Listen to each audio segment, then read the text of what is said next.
सकाळ सकाळी आलो दुकानावरून ब्लॉकर नाश्ता सेंटर ओपन केलं. मग घेतली मिरची आणि कांदा मिरची दोन्ही बी बारीक कापून घेतल्या. पोह्याची तयारी करायची होती. कढई वर ठेवली. कढईत तेल टाकलं आणि हातवात 10 मिनिटात तर पोहा रेडी करून घेतला.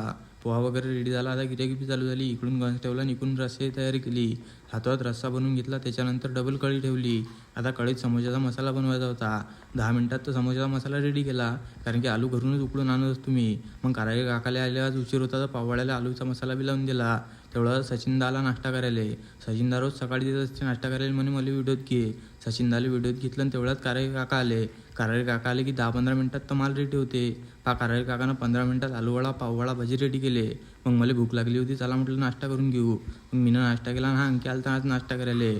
हा माझ्या शाळेतला मित्र आहे. आम्ही मला व्हिडिओत घे. याला व्हिडिओत घेतलं. मग समोसा कचोरी निघली की पाववडा आलूवडा खतम होते. मग आलते हे 2 पोरं. हे लहान लेकरं आहेत. इकडला हा अबुदाचा भाषा आहे. अबुदाचा भाषा म्हणजे आपलाही भाषा. हे म्हणत व्हिडिओत घे. यांनी बी व्हिडिओत घेऊन घेतलं. प्रेमाचे माणसात आपले काही झाल्यावर. मग आलते हे दादा नाश्ता करायला. या दादाला बी नाश्ता दिला. यांना आपला नाश्ता खूप आवडला. दुपार झाली. दुपारी थोडीशी गिऱ्हाईकी डाऊन झाली. त्याला म्हटलं आता थोडेसे भांडे वगैरे आवरून घेऊ. इकडले भांडे आवडले. इकडे आणून ठेवले. इकडे आणून मस्त चकाचक घासले. मग दुकान वाढवायला टाईम झाला तर दुकान वाढवलं. अंबादास भाऊ आले ते मला घ्यायले. मग अंबादास भाऊ म्हणत मला साईडवर सोडून द्या. मग अंबादास भाऊला घेऊन आलो त्यांच्या साईडवर. इथं स्लॅब चालू होता. इथं त्यांना सोडलं आणि मग चाललो मी घरी. चला मग आजच्यासाठी एवढंच. भेटू अशाच एखाद्या नवीन व्हिडिओमध्ये. आणि हा आपल्या दुकानाचा पत्ता आहे जलम नाका खामगाव. तर लवकर या आणि दुकानाला भेट द्या.